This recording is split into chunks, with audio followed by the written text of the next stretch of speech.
চলেন একটা গল্প শেয়ার করি। আমার পরিচিত একজন মানুষ আছেন, যার একদিন হঠাৎ করে দেখি কি যে লুঙ্গি অনেকটা উপরে তুলে তারপরে হাঁটতেছেন। তারপরে জিজ্ঞেস করলাম যে আপনার কি অবস্থা, আপনি লুঙ্গি এরকম করে মানে এত উপরে জায়গায়। তো উনি আমার হঠাৎ করে একটা উত্তর দিল যে এটা হচ্ছে টাকার গরম, মানে তুমি এটা বুঝবা না, আমার তো অনেক টাকা, তাই টাকার গরম নিয়ন্ত্রণ করার জন্য আমি হচ্ছে লুঙ্গি উপরে তুলি।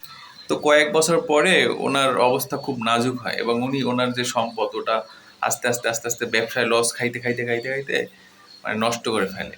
তো একটা পর্যায়ে যে পরিমাণ গরিব ওর ছিল, ওর থেকেও আরো গরিবের পরও গরিব হয়। ওর হিস্ট্রি হচ্ছে ছোটখাটো একটা বিজনেস প্ল্যান করে বিজনেস করতেছিল, তো হুট করে কিছু টাকা পয়সা মালিক হয়, মালিক হওয়ার পরে 2-3 তলা একটা বিল্ডিং করে, বিল্ডিং করার পরে যে টাকার যে একটা গরম ওইটা সহ্য করতে পারে না, ও মানুষ মনে করে না।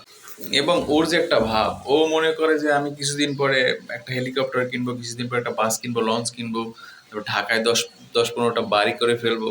অথচ ওর মূল সম্পত্তি কিন্তু ওই গ্রামে একটা ছোট্ট 2 তলা বিল্ডিং করছে। দেখবেন এরকম অনেক মানুষ আছে যারা হুট করে টাকা পয়সার মালিক হয় এবং আত্মীয় স্বজন বন্ধু বান্ধব সব ভুলে যায়, এবং তার যে একটা পাওয়ার, সে যে নিজের এক সব থেকে ধনবান, ধনকুবের থেকেও বেশি কিছু মনে করে যে পৃথিবীর সব থেকে বড় লোক আমি, এবং আমি কাউরে গুনি না, আমার কাউরে গোনার সময় নাই। সো টাকা পয়সা অনেকেরই হয়, কিন্তু এই যে টাকা পয়সার যে গরম, এইটা অনেকে কিন্তু নিতে পারে না, সহ্য করতে পারে না। মানুষের মনে যখন হিংসা, ঘৃণা, তারপরে ধরেন অহংকার বোধ চলে আসে, তখন ওই মানুষ ধ্বংস হইতে থাকে। আপনাকে সম্পদ দেয় সৃষ্টিকর্তা। সম্পদ যদি আপনি ঠিকমতো রক্ষা না করতে পারেন, সম্পদ যদি নিয়ন্ত্রণ করে নিজে চলতে না পারেন, এর কিন্তু একটা ব্যাকফেয়ার করে।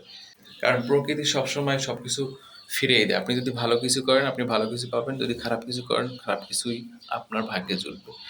সো নিজেকে কন্ট্রোল করা, নিয়ন্ত্রণ করা, এটা যতদিনে না পারা যাবে, ততদিন কিন্তু নিজের ধ্বংস নিজেই ডাইকে আনতে হবে।